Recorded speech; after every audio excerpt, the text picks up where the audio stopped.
to the idea that a decent and dynamic society requires the dignity of human persons within thriving institutions. So we're committed to exploring what allows institutions like education, family, political and religious institutions, and indeed the markets to flourish and be well in both a decent and dynamic way. These webinars are part of a new series of online seminars that we're beginning. Last month, we had Sohrab Ahmari on to talk about his new book. On July 15th, Serena Sigaletto and others will be joining Erica Bakioki for a webinar on her new book on the rights of women. We hope you will join Serena and Erica and others for that on the 15th. And today we're very pleased to welcome and to be joined by Andrew T. Walker, who, among other things, is a contributing editor of Public Discourse, and we're very grateful for his presence on our board and for all the good work that he does for us there. Dr. Walker is also Associate Professor of Christian Ethics at Southern Baptist Theological Seminary and Executive Director of the Carl F. H. Henry Institute at Southern. He's an author both of scholarly and popular works. And his new book, which we're exploring today from Brazos in 2021, quite recent, is this, Liberty for All. It's a great book, and Andrew, I offer you my congratulations for its appearance and its timely intervention in a timely and difficult conversation.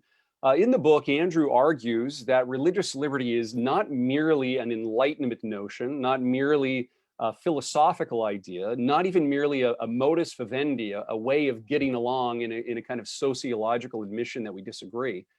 But instead, Andrew is arguing that to really understand religious liberty, it needs to be understood as tied to the gospel, as tied to the person and work of Jesus Christ, as a Christocentric dimension, which he explores by looking at the eschatological dimensions of religious liberty, at the anthropological dimensions, and at the missiological dimensions of religious liberty, all tied to the work and meaning of the gospel. And he'll tell us more about that today.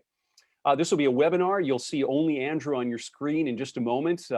Your microphones will be muted. You won't be able to see each other. Please do feel free, though, to contribute questions, which I will moderate at the end of Andrew's talk. You can contribute those questions by hitting the Q&A tab at the bottom of your screen, and those will come to me, and I'll be able to moderate and send those to Andrew. So without further ado, Andrew, thanks so much for joining us. Looking forward to your conversation and to the questions that follow. RJ, thank you so much. And I just want to say thank you for hosting this. It's a real honor to be a contributing editor at Public Discourse. I think I began reading Public Discourse around 2010. And if you're watching this and you're not actively subscribing to Public Discourse, please do so. Please sign up. It's a great publication. And I also want to thank everyone for spending what is most likely their lunch hour talking about religious liberty. So I know that if you're here, it's because you're passionate about the subject. You didn't come here by accident.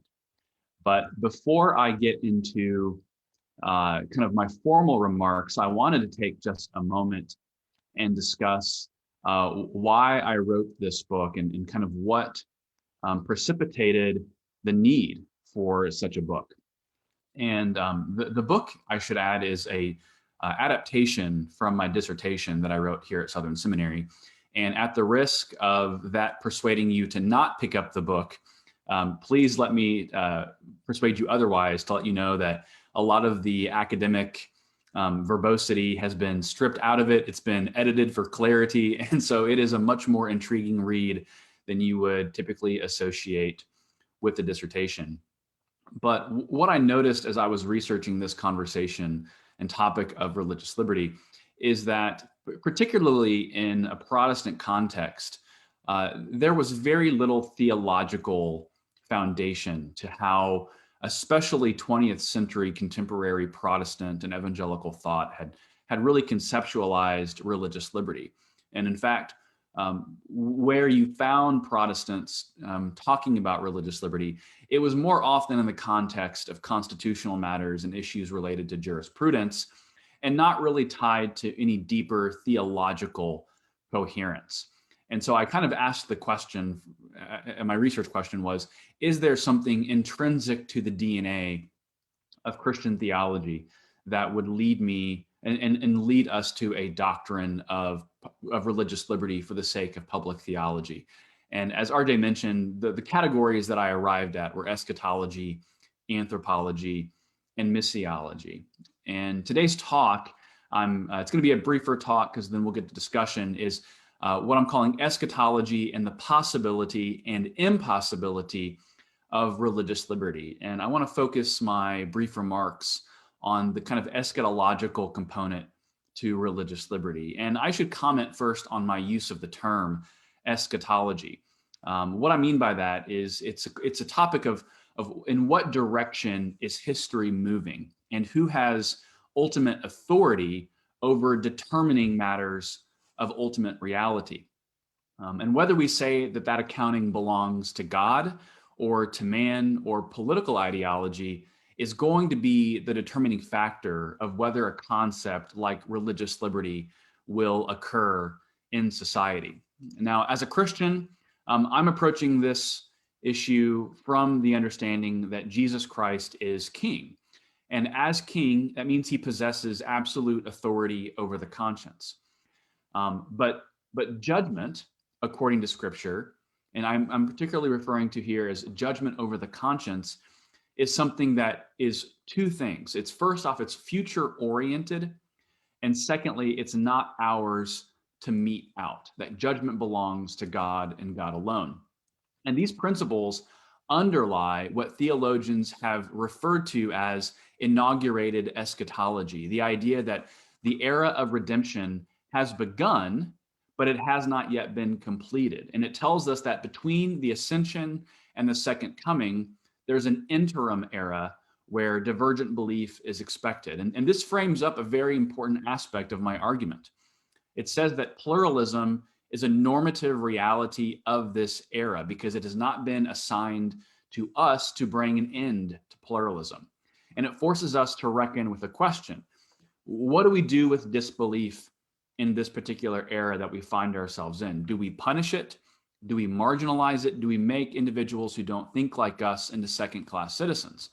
And I think this is where Christianity and our understanding of judgment being ultimately in God's hands at a time of his choosing and not in our hands, this informs our understanding of religious liberty.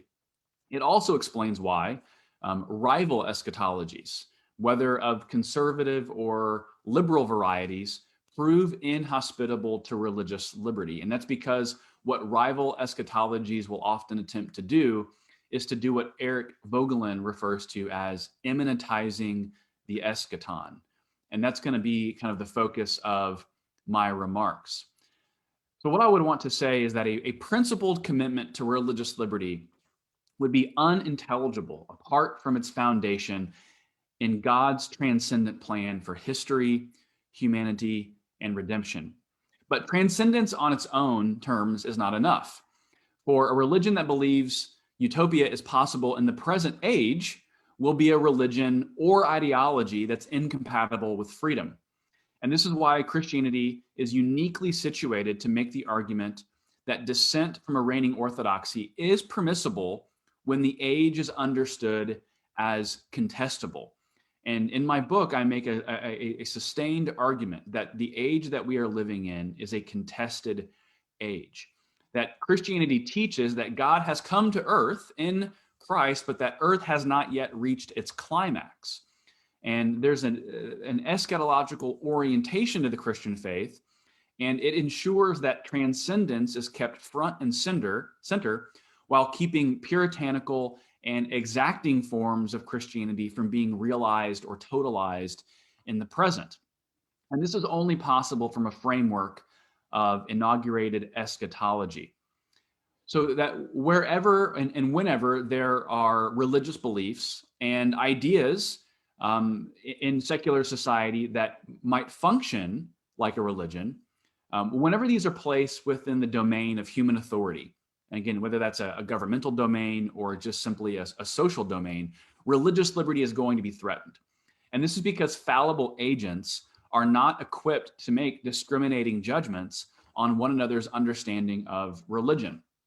And to the extent that a truly secular ideology attempts to furnish a type of eschatological judgment without an account of transcendence underwriting it, it's going to erode religious liberty. And without an account of transcendence and ultimate judgment, a lasting ecosystem of religious liberty is going to be impossible. And here's where the categories of the penultimate and ultimate come into play. Where ideologies confuse the penultimate for the ultimate, these ideologies will work to rectify or remove whatever impediments prohibit their understanding of the ultimate from being enacted. Whenever an ideology or movement functions as an agent of absolute judgment over religious, moral, or ideological dissent in order to further its own vision of political utopia or social justice, it engages in, again, what I've referred to from Eric Vogelin as immanentizing the eschaton. And what this is it's an attempt to enact a state of perfect justice, which will lead to disastrous, oppressive, and even tyrannical outcomes. And in this an account of an immanentized eschaton, what happens is utopias become parasitical to liberty because utopias bring about a sweeping eschatological and secular form of judgment, but in the present age. One scholar writes that these notions of the perfect community brought about by these secular ideologies, what they tend to be driven by is an eschatological interpretation of history's fulfillment, or what we might simply call progress. And these notions of progress will not allow for tolerance, patience, or civility for those viewpoints that are seen as wrong or contravening the notion of the perfect community's understanding of progress and justice. And so whether they would countenance liberty is questionable in total.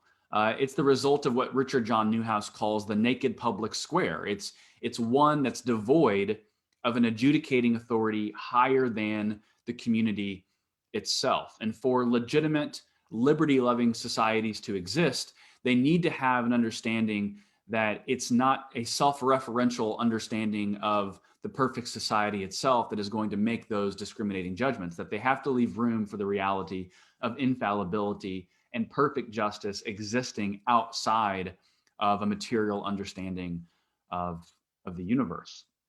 So religious liberty is therefore premised on the notion that correct judgments about God are not judgments that people can make for others or be enacted uniformly throughout society without disastrous consequences. And so the offer of ideological utopia being brought to completion in the present explains why there is no principled commitment to give space to dissenting viewpoints. So I want to consider a thought experiment. If the present age is sufficient for approximating perfect justice and redressing all social ills, then whatever fills the vacuum left by God's absence functions in the role of divine judge and divine mediator. So that divine judgment is then placed in the hands of non-divine beings who attempt to execute judgment for the sake of justice in the present age. And in a perspective void of transcendence, if an account of the world disagrees with a given worldview, you have to ask the question, why countenance? Why allow this view to persist if it's an impediment?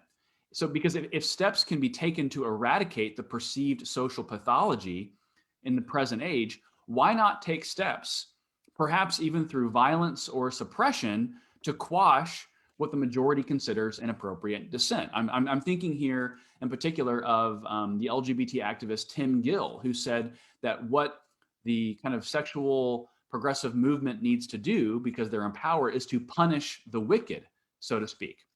And that serves as an excellent foil for the thought experiment that I'm proposing right here. Because if the present age is all there is in one's secular horizon, and if the closest approximation to justice that can be known is mediated through an eschatology of the present age, again, this immanentized eschaton, why countenance an idea such as religious liberty or freedom of conscience if the liberty to hold and act on those ideas impedes progress or aggrieves an offended party?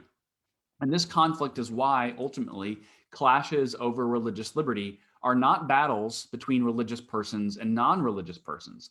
The debates around religious liberty are clashes over how perfected a society can become in the present age, and whose version of the perfect society is ultimately going to prevail.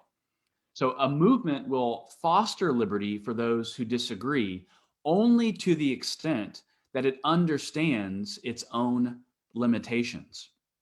I want to quote from my friend and scholar Jonathan Leeman.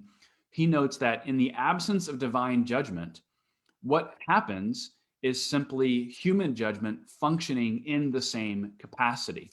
He writes this. He says, when you remove the God of glory and the God of judgment, who created all humanity in his image, this is where the story of freedom, rights, and equality culminates. He goes on to write that he says, I dare say the American experiment, divorced from God, makes same-sex marriage, transgender bathroom debates, and the end of religious tolerance inevitable, because every person becomes his or her own God. And this judgment happens by rejecting transcendence as a mediating source of authority altogether. What happens is that secular ideology that attempts to enact its own vision of social justice or political utopia is trying to bring heaven to earth or bring about the perfect justice enactment into the present age. It's displacing transcendence altogether. And so much of secular fervency to pronounce judgment stems from Christian theological concepts related to judgment and salvation that have now been translated and adopted for the purpose of illiberal causes. Many of you might remember a well-known essay at this point that was written in 2014 by Joseph Bodham for the Weekly Standard. And what he did was he aptly demonstrated that a transcendental foundation to religious liberty prevents non-divine agents from presuming divine agency. Because by giving judgment to Christ alone at the end of history, Christians can allow for wrong belief. But Bodham makes the argument that what has happened is secularism has erased all of these Christian concepts, but has retained the categories of ideas like justice and perfection, but without the notion of forgiveness and infallibility.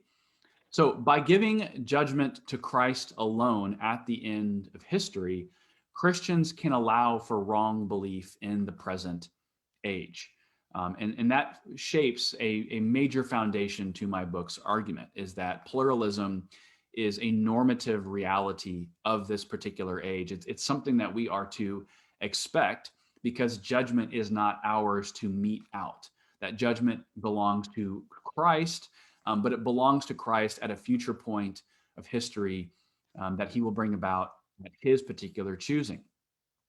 And this is not out of indifference, but because Christianity believes that judging, ending, and redressing all wrong belief cannot be achieved in this present era or by human hands or governmental hands. That when we look at Scripture, the notion of government being possessed with the competency and jurisdiction over religious matters is simply not placed within its competency and its jurisdiction. So the future of religious liberty then is a battle of competing eschatologies. It's a battle of whose vision for the fulfillment of human destiny is going to win. And I think that we understand this being a very material, ever-present reality in Western civilization. So on kind of a left-wing version of this, you have an understanding of an immanentized eschaton from kind of sexual progressives. But then depending on how we discuss kind of the relationship between religious liberty and Islam, we know that in predominantly Islamic countries, there's not a warm reception to religious liberty. And that's because those societies are being governed by an immanentized sense of the perfect society in the present age. And so it's worth stressing that it's not transcendence alone that operationalizes religious liberty. You have to have an understanding of transcendence but an understanding of transcendence where judgment is something that's placed off in the future, that it's not something that is done in the present age, and it's not given into the hands of non-divine agents. So I'm going to begin to conclude my remarks. I guess, we can easily ask the question, what do we do with all of the bad news that I am talking about right now? Because anyone with a proper grasp of reality would not make it seem as though religious conservatives are ascendant and triumphant. And if anything, it would look as though that we are on the wrong side of history, so to speak. So I guess the question then becomes, if we're going to have a resurgent understanding of religious liberty, what's the future for this? What's the roadmap?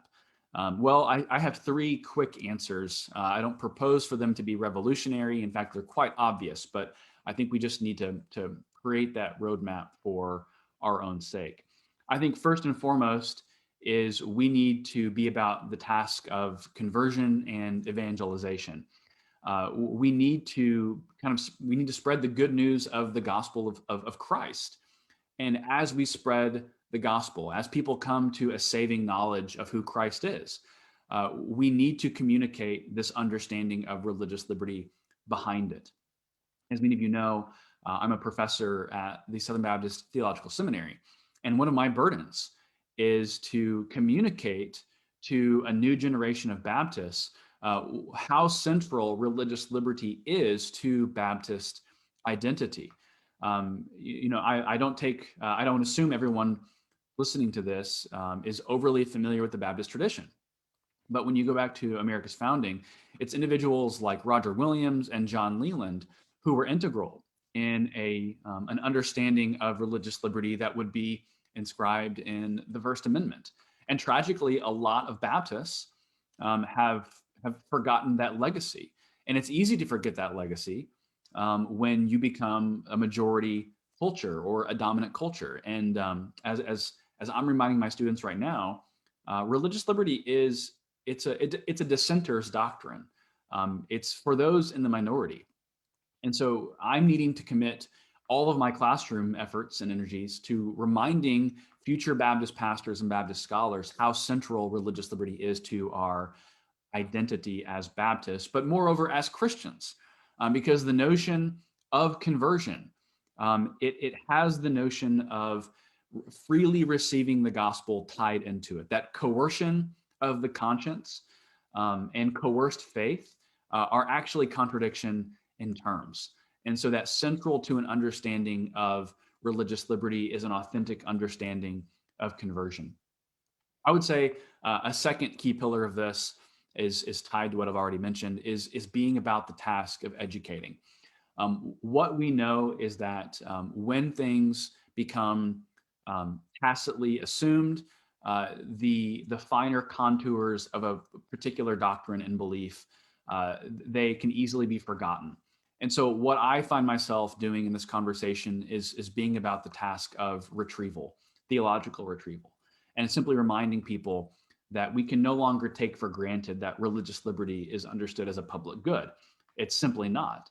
And so that's for the first time in most of our lives, we're having to do the hard work of explaining something that has been tacit for most of the American experiment, but no longer is.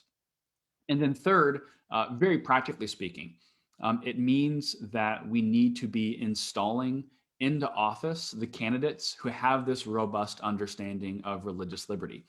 I still think if you polled most very progressive politicians, they would still give lip service to a notion of religious liberty as a basic iteration of the First Amendment. But the notion of religious liberty coming out of a progressive candidate's mouth, we can't assume that that's a robust historic understanding of religious liberty. We saw, especially in the Obama administration, an attempt to kind of redefine religious liberty to effectively mean whatever you do inside the four walls of your church or your mosque or your synagogue. And that's not a historic understanding of religious liberty. And so when we talk about installing candidates into office with who have a proper understanding of religious liberty. We want a broader, coherent concept of religious liberty, a concept that is not collapse it down into mere piety or the ability to be left alone in your religious sectarian community, but understands that what religious liberty is there for is religious liberty not for its own sake, but religious liberty that's there for us to make substantive pronouncements about our understanding of the good and the true and the beautiful without facing any type of negative consequence. So I will go ahead and conclude my remarks right there. And let me just go ahead again and say thank you for everyone who has listened in, and I will look forward to taking some questions at this point. Great, thank you, Andrew. That was a wonderful summary of that section of the text, and I appreciate that. Again, if you are joining us late, the book is Liberty for All by Andrew Walker, 2021, Brazos Press. I hope you get a copy if you haven't already. And feel free, please, to submit questions, which I'll moderate to Andrew through the Q&A tab that you'll see at the bottom of your screen. So Andrew, in the book, can I start with a sort of broad question first before the particularities?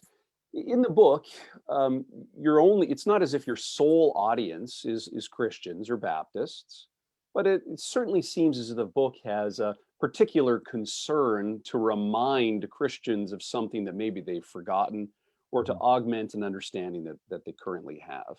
And you want to insist, if I'm reading it correctly, that religious liberty has a Christocentric foundation and basis to it. What is it that you think Christians have forgotten or need to have augmented in their imagination? Certainly, it doesn't seem to me that, given some of the pressures of the age or the conversations of the age, that Christians have forgotten the conversation about religious liberty. I mean, in some ways, it's front and center in many people's concerns or worries. So what was forgotten that needed this reminder? Yeah, that's a good question. I mean, I would say if you spoke to a typical Protestant or typical evangelical, as I said in my opening remarks, they would probably conceive of religious liberty primarily as a jurisprudential issue. And so what I'm concerned with doing in this book is, as you just mentioned, augmenting it with a Christocentric emphasis, is to say it's fine to keep this it's fine to talk about this and conceive of it as a constitutional and jurisprudential issue. But the pitfall of that is making it seem that religious liberty is merely a contingency of history. That I think most people, when they hear the term religious liberty, they would think more of John Locke than they would of John Leland. And I think that's a part of what I'm trying to do in this book, is simply, I'm not trying to criticize John Locke. I'm not trying to criticize any of the historic kind of founding approaches to religious liberty or constitutional principles. It's simply to let us know this goes back a lot further than the 18th century. I find this to be a really interesting fact. The very first reference to religious liberty that scholars can point to on the world's stage is from the church father Tertullian. So then Tertullian mentions it, and then it goes to another church father, Lactantius, and then it begins to kind of slowly work its way through church history. Now, we also know that church history hasn't been an excellent, pristine witness on the issues of religious liberty throughout all of its history. But we also know that history has the ability to refine and bring about ever more clearer understandings of a given doctrine or issue. And so, at the risk of oversimplifying it, I'm really wanting Christians to understand that this is not an accident of history. It's something that is tied intrinsically to the idea of what it means for Christ to be king.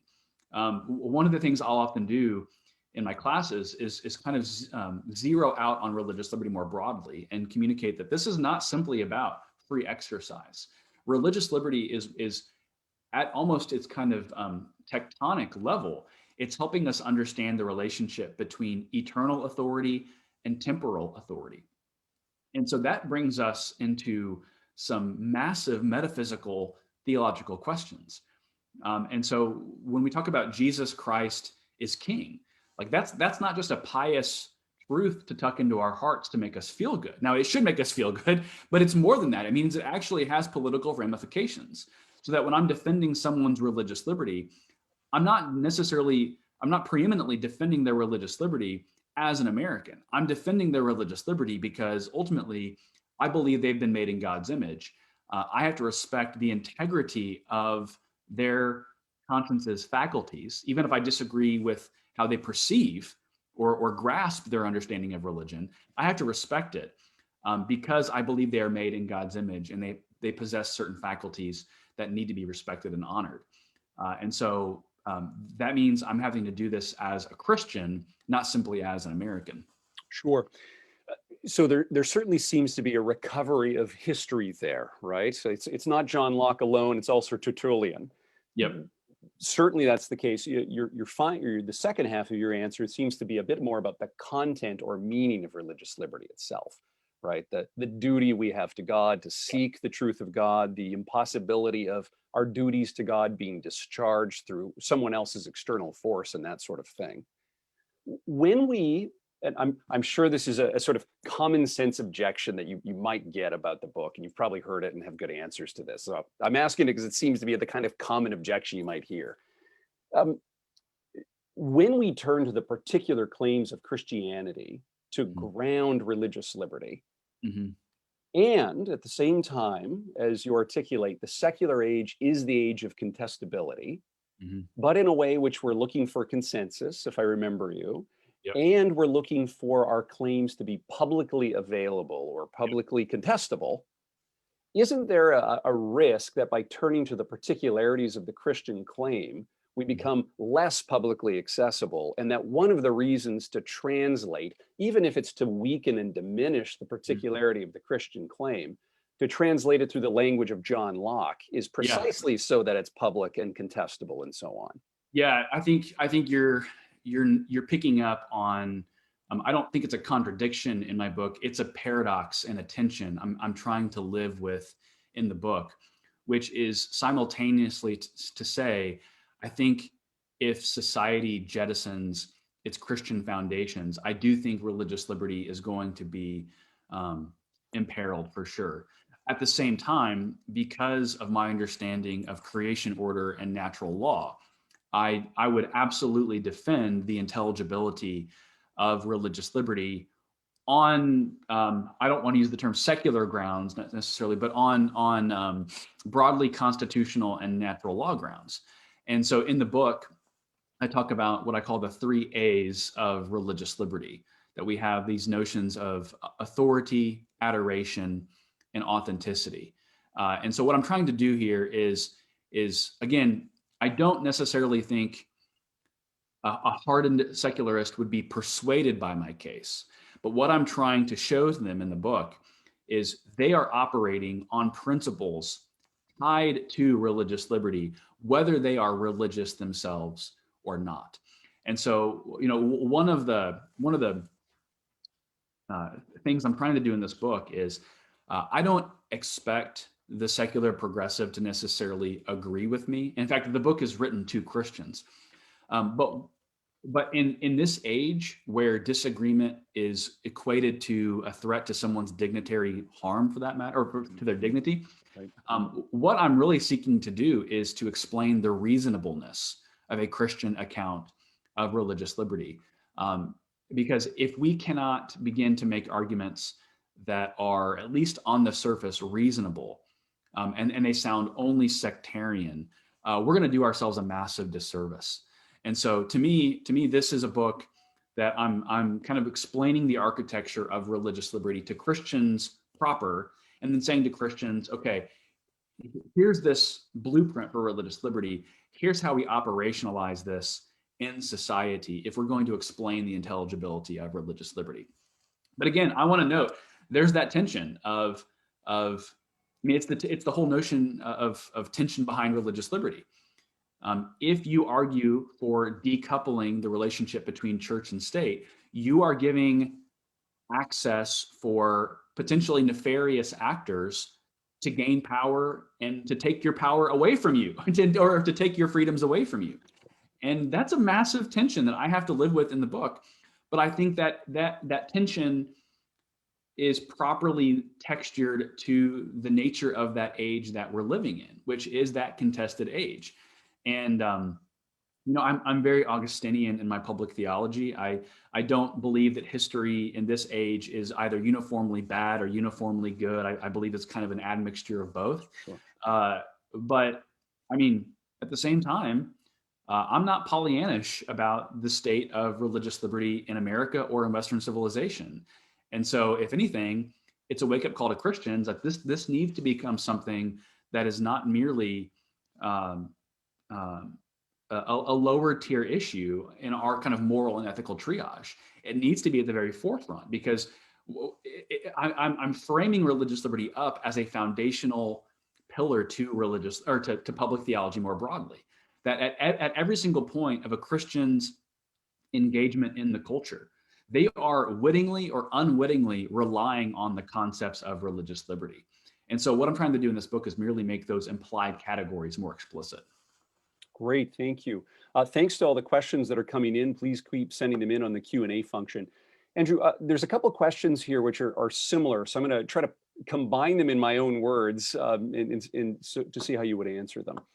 So you argue that we're not entitled in the secular age to forbid idolatry. In the ultimate age, there won't be idolatry and false belief. But in the current age, not only will there be very likely idolatry, but we're not equipped or competent to forbid it. What would your response be, or how do you think about the idea of the state's competency in forbidding wrong actions?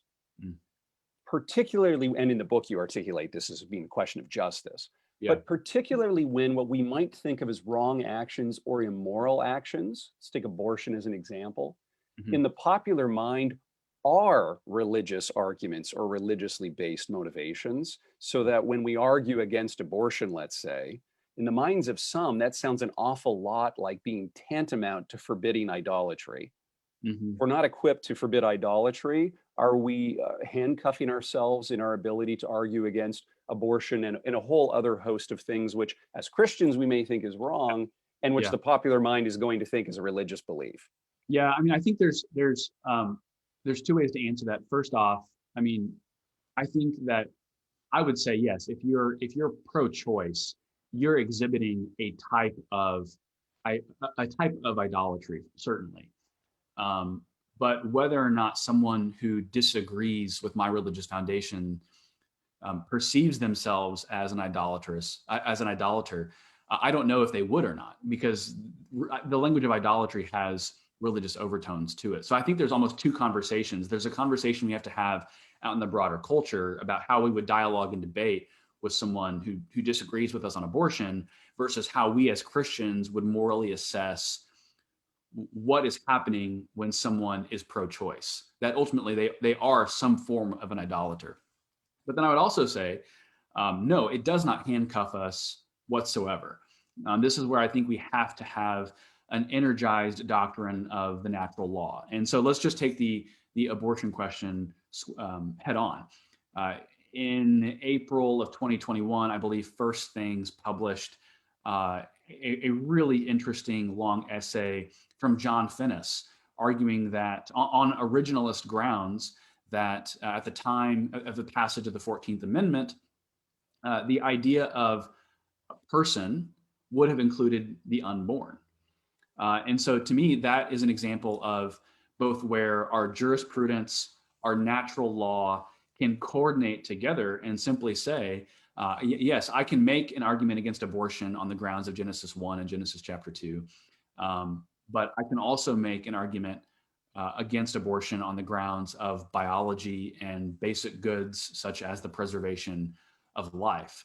So I also talk about in the book later on, how do we as Christians make moral arguments in the public square? And I'm absolutely adamant that it's fine for Christians to make religious arguments in the public square religiously. That's totally fine, of course. The question is, how do you then translate something that is religious in nature into publicly accessible moral terms?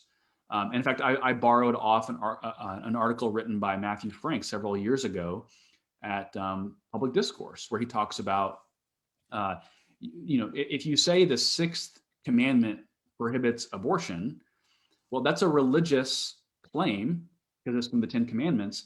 But then it does. I am obligated then to explain what are the moral terms in which I can communicate the implications of the sixth commandment in publicly accessible terms.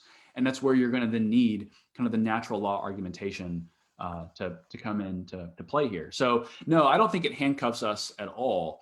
I think it requires us to be better at making substantive arguments, to be frank.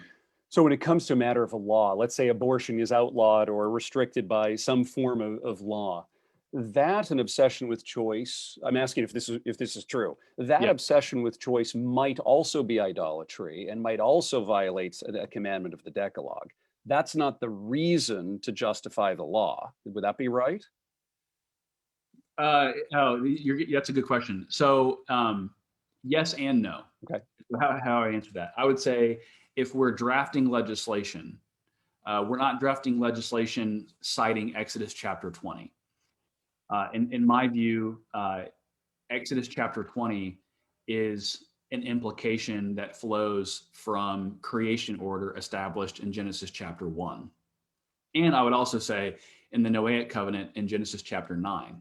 So to me, there is not a need to cite a biblical text to justify the wrongfulness of abortion simply because it's tied to the very essence of creation order itself. So I think, I mean, does that make sense what I'm saying? Yeah, I could imagine an objection which says there's no need to cite it. But nonetheless, that is what is being cited. And so there really is an enforcement against idolatry, which is the motivation for the law. Yeah, and I think, I mean, coming at this as a Baptist, I mean, I'll just go to my own denominational confession. It says in Article 15 of the Baptist Faith and Message that we're not to allow the state to carry out the mission of the church. And so the idea of citing a text in a citing a biblical text in a statute, I don't think that's a sin necessarily whatsoever. I think that is broaching the question of whether or not we're then relying on the state to carry out the mission of the church. Sure. Is how I would answer that. Good, thank you. One of the questions that came in from the participants is, could you say a little bit more about how various denominations, either within evangelicalism or within Christianity more broadly, have viewed religious liberty and how that might affect ecclesiology, church structure, church governance? Oh gosh, that's a big question. You probably have to narrow that somehow. Yeah, I mean, the question of religious liberty is tied dramatically to questions of ecclesiology. And to be candid with you, it's actually, religious liberty that made me the fervent Baptist that I am, because in my own kind of conversionary Protestant instincts, and again, I know there's a broad swath of people from different religious denominations. We can debate this offline, all the finer points of infant baptism. It all goes to infant baptism in the end. Right. No, but we can joke about it. It really does though, because in a Baptist framework, we believe in what we would call regenerate church membership, that only those who have made an open, public, voluntary confession of faith would we consider as members of the church. And so it's on the basis of individual assent that you then have group association. So you're all associating around shared principles that are held in common and that you're holding each other accountable to. And then it's the group association that then forms the institutional distinctions from the church being distinct from the mission of the state. And so, yeah, I mean, this gets back to the heart of what is the church. And I think if you're going to have a distinct doctrine or a coherent doctrine of religious liberty, you're going to have to answer that question of who comprises the church. Now, obviously, Presbyterians, Roman Catholics, Baptists, we all answer those differently, and we all disagree with each other with integrity. But I would say, regardless of what denominational body you find yourself a part of, I think it's incumbent upon you to work out the coherence of religious liberty tied to your particular denominational structure. Okay. Do you see, so for instance, if you think in Roman Catholic circles, the Vatican II document, Dignitatis Humanae, I mean, I see certain similarities in your claim in the book, which I think is perfectly right, that there's a kind of duty to seek the truth of God. And that's one of the reasons why coercion of that duty is inadmissible. Do you see there being a big difference between your Baptist understanding and the church's contemporary articulation, the Catholic Church's contemporary articulation? No, and that's where, I mean, in the book, I find myself in common cause with a lot of contemporary Roman Catholic theory on this question.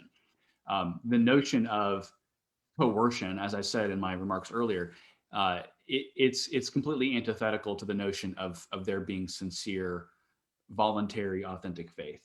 And so I think those questions of coercion, authenticity, sincerity, I am completely satisfied in relying on those categories. I guess my slight pushback to those categories would be, one need not be a Christian to employ that particular argument. And so I would say those are necessary arguments. I would say necessary but not sufficient if we're going to argue this and discuss this from a Christocentric lens, which I would then say, okay, if we're talking about the nature of coercion, correct, then how does the conversation of coercion then relate to the fact that Christ is a king and he possesses sole authority over the conscience? But good question. Well, it's almost impossible, I think, to struggle with why conscience matters or why authenticity matters or one's own intellectual integrity matters if you don't have a pretty substantive vision of anthropology. Whether that's Christocentric or not is going to matter a whole lot to your vision of conscience, isn't it? Maybe we'd be dispositive.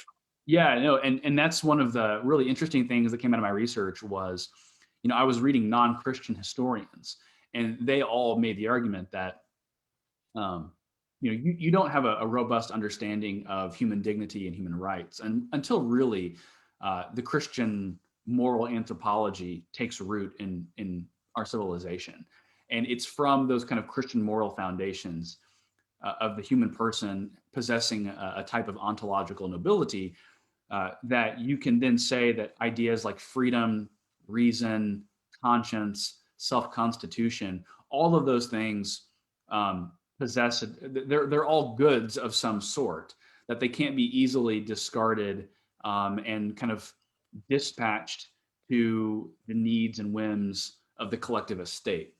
Yeah, good. I'm going to try to combine two questions here together from participants, and I'm grateful for the questions. Based on kind of the political realities of the moment, how do you see the contemporary commitment to pluralism, or at least a vocal commitment to pluralism, being helpful in the defense of religious liberty? And in what ways do you see the contemporary commitment to pluralism, at least a vocal commitment to pluralism in American society, as getting in the way of communicating religious liberty? Good question. Well, I mean, I don't know if I have a good answer for that, other than to say the forms of pluralism as practiced by mainstream progressive thought is showing itself to be a hollow shell that's really not pluralistic at all. And I think, again, that's because you have collapsed these ideas of dignity into wholly subjectively defined terms. I mean, honestly, I don't know if I have a good. I'm not really optimistic, to be honest with you. I feel like the ownership of the term pluralism uh, has both a meaningless concept on the left, and then I would say it has a weaponized concept or connotation on the right. When you hear the language of pluralism, and I have to kind of contend for this in my own corners, is pluralism can easily connote the idea of religious relativism or indifference. And that's not what religious liberty is really concerned about. Religious liberty is trying to make rightful distinctions between legal realities from ultimate realities. As we discussed, you mentioned this. I don't believe that there is an ultimate right to religious liberty in the full sweep of history. I believe there is a legal penultimate right to religious liberty that then operationalizes an understanding of pluralism. And I think it's Christians and those in the more broadly Judeo-Christian tradition that actually can speak to this. But again, we come back to the paradox of the book. Unless we retrieve the arguments, make the arguments, and we are allowing, and we're not contending for the reasonableness of our views, to the extent that progressives own the language of pluralism, it's not going to include any form of Christian Orthodox belief. Yeah. On this question of the ultimate and the penultimate as it relates to pluralism. So in the ultimate state of things, when the eschaton is finalized and the kingdom of God is inaugurated, there won't be this kind of pluralism, or in the language of John Piper that you cite, tolerance, right? Every knee shall bow, the truth shall be known. I'm reading you correctly on that, I hope. Right. Yep. In the secular age, in now, the in-between time, is pluralism permitted by God, or is it positively willed by God? Thinking religious pluralism, metaphysical pluralism, and so on. Yeah. I mean, if the sense of unity has so much risk to conscience, is pluralism merely permitted, or is it a positively willed good? In the book, I believe I forget who it is I cite, but they use the language of it's a lamentable but normative reality. I think it's Van Drunen you cite on that. Okay, is it Van Drunen? Yeah, I think so. Yeah, it's. I think the answer to that is yes to both. not to cheat myself out of an answer here. I think we can simultaneously say it's a lamentable reality to the extent that the notion of evangelism and the Great Commission has a telos to it. The telos being every person being brought under the sway and authority of Jesus Christ. At the same time, we have to understand that the normativity of pluralism is a byproduct of a lamentable reality that I can't, or that not everyone is going to become a Christian, despite my wish that they were. So I think we have to hold up simultaneous realities. It is normative. I wouldn't ever use positive connotations like it's not celebratory. It's a normative reality that we accommodate ourselves to, while at the same time pursuing the mission that God has called us to pursue. Okay. One of the questions that came in from one of the participants is going back to an earlier conversation or bit of the conversation, and maybe pushing back a little against you on this. Yeah. The question is, thinking in context like the moral worth of the unborn, doesn't your answer of how you view the worth or the dignity of the unborn depend upon how you answer religious questions, part one?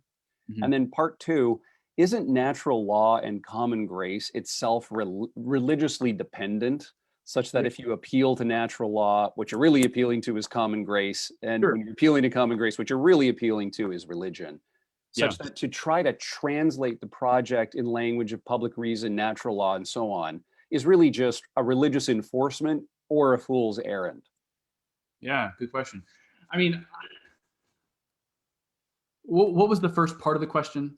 The answer to whether the unborn has value or not is really dependent upon you're a religious belief or not. It's not a natural law belief. It's not, it depends upon religion, is the Yeah, first I part mean, of the question. yes. I guess what I would say is I draw a distinction between a natural theology metaphysic and a special revelation metaphysic.